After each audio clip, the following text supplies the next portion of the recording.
Kananan. Upat lang ka isda. Mahal ang isda tangag, asin. Kalamyas. Tagbawang day.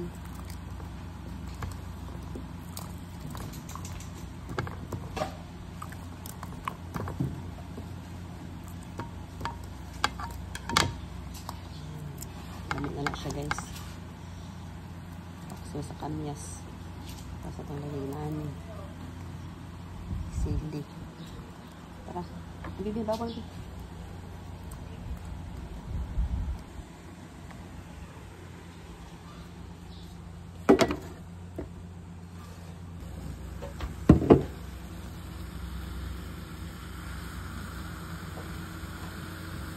Mga tayo ng unan guys. Ano pangalan ng isda na ito? Bisogo, hindi naman. Yan po ang ating paksiw guys. Ating paksiw, luto na. Kung sa Bisaya pa, inununan. Muna siya inununan nga binisaya. Kung gidagag sabaw guys. Kailan ni ibahog sa kanon.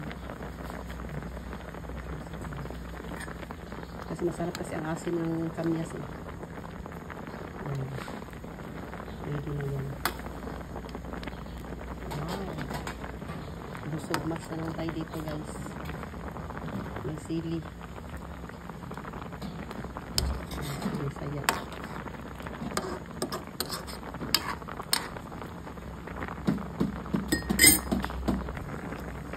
Yan. At ang tangag talong.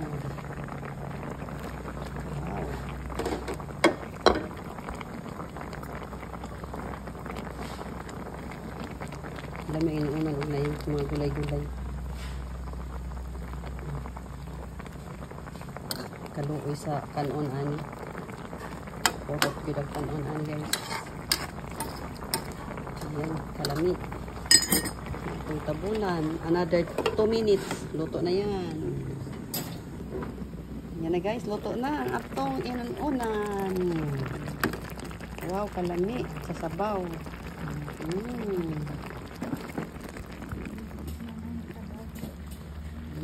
Ang gawas na ang kuan. Tikman mo nga.